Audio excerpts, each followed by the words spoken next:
Il est exactement 8h30 du matin lorsque le DC6 de la TAI vient se ranger devant la salle où sont reçus à Orly les hautes personnalités en visite à Paris. Dès que l'échelle de coupé est en place et que la porte s'ouvre, nous voyons descendre M. Jean-Marie Koné, président du Conseil du Soudan, suivi du président de l'Assemblée soudanaise. Les représentants des ministres sont venus leur souhaiter la bienvenue, malgré le froid et le brouillard qui tombent sur l'aéroport d'Orly. Je reconnais M. de la Fournière, M. Durand et M. Gabriel Darbousier, président du Grand Conseil d'AOF. Dès qu'il eut pénétré dans le salon d'honneur, le président du Conseil du Soudan a bien voulu nous faire la déclaration suivante. Le 28 septembre 1958, par un vote massif, le peuple soudanais avait approuvé son adhésion à la Constitution. C'est dans le même esprit que dans un vote unanime, l'Assemblée exerçant l'option prévue par la Constitution, par délibération du 24 novembre 1958, a opté au nom du Soudan pour le statut d'État membre de la communauté. Le déroulement satisfaisant de l'étape d'application de la loi cadre, qui rentrouvait déjà la porte de l'autonomie, permettant d'affirmer que d'ores et déjà le Soudan était en mesure de bénéficier des dispositions nouvelles de la Constitution. Ce succès a été rendu possible grâce au soutien trouvé par le jeune gouvernement soudanais, dans la confiance des populations, tant européennes qu'africaines, et dans l'action conjuguée de tous les élus et fonctionnaires. Une telle option a été rendue concevable grâce à l'action énergique et généreuse du gouvernement du général de Gaulle, qui, en peu de mois, a réglé le problème des relations entre la France et l'Afrique, dont la solution avait été différée au cours d'années de discussions stériles. Désormais, dans le cadre de la communauté, le peuple soudanais et le peuple de la France demeurent librement unis dans un idéal commun de liberté, d'égalité et de fraternité. Le président de l'Assemblée, M. Maman Alassane Aïdara et moi-même, nous sommes rendus dans la capitale avec le désir de rencontrer le président du gouvernement et, si possible, le président de la République, afin de leur remettre les textes de la délibération adoptés le 24 novembre 1958 et de leur exprimer les remerciements du peuple soudanais ainsi que son affectueuse gratitude au peuple de France. Nous rencontrerons également le ministre d'État, M. Houphouët-Boigny, actuellement à Paris. Et nous rencontrerons également le ministre de la France d'Outre-mer pour leur exprimer nos remerciements pour l'action commune qu'ils ont employée. Il est un idéal aussi cher au cœur des Africains que celui de liberté.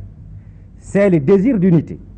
La délibération adoptée par notre Assemblée prévoit que le Soudan, dans le cadre des possibilités offertes par la Constitution du 28 septembre, pourra se fédérer avec d'autres États membres de la communauté. La République soudanaise compte tout mettre en œuvre en vue de la réalisation de cet objectif, tant dans l'intérêt de l'Afrique occidentale que de la communauté, où la France aura tout avantage à se trouver unie à un partenaire dont le rayonnement sur la terre d'Afrique sera fonction de sa force et de sa cohésion. Mon ami Maman Alassane, président de l'Assemblée législative provisoire du Soudan, et moi-même, nous avons été délégués par la jeune République soudanaise pour venir apporter en main propre au général de Gaulle les textes de la délibération érigeant le territoire du Soudan en République soudanaise. Le général de Gaulle a été très sensible à ces gestes et nous avons pendant plus d'un quart d'heure discuté assez fécondement des problèmes intéressants à cette jeune république, et le général nous a donné des conseils que nous tâcherons de mettre à profit dans l'intérêt de la jeune république soudanaise. Avez-vous étudié plus particulièrement certains points ayant trait au rapport entre la République soudanaise et la République française? Et nous avons remis au général les textes constitutionnels sortis de la délibération de l'Assemblée. Et il n'a encore pas eu le temps d'étudier ces textes-là. Dans les grandes lignes, nous avons parlé de ces questions. Voulez-vous me permettre, Monsieur le Président, de vous demander quelle est votre position par rapport à la fédération primaire? La République soudanaise a dans son idéal, qui lui est cher d'ailleurs, cette idée de fédération primaire, et il envisagera tous les moyens pour parvenir à ses buts. Je vous remercie, Monsieur le Président. Ici William Siad, radiodiffusion de la France d'Outre-mer. Par le vol 325, M. Jean-Marie Koné, Premier ministre du Soudan, doit rentrer à Bamako par Dakar. Monsieur le Premier ministre, vous avez eu des entretiens avec les plus grandes personnalités de Paris. Pourriez-vous nous donner les primeurs des résultats que vous avez pu obtenir? J'ai rejoint Bamako par Dakar après un séjour de quelques jours à Paris. J'ai rejoint Bamako satisfait des entretiens que j'ai eus avec les différents hommes d'État de la métropole, notamment avec le général de Gaulle, M. Coty, président de la République, et M. le ministre de la France d'Outre-mer, M. Cornet Gentil.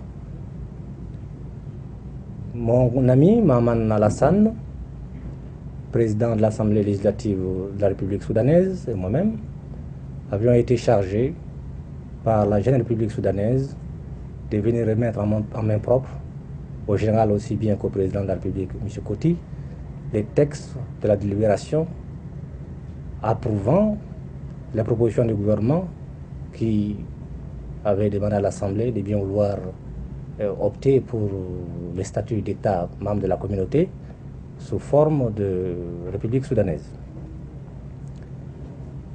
Nous avons dit à M. le Président de la République combien nous étions fiers de cette option, combien nous étions heureux d'avoir été le premier.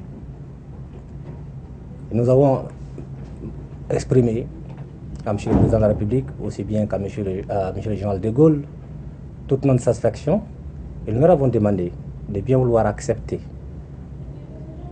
l'expression, la reconnaissance, la gratitude de tout le peuple soudanais. Je repars donc, comme je disais tout à l'heure, très satisfait de ces diverses visites.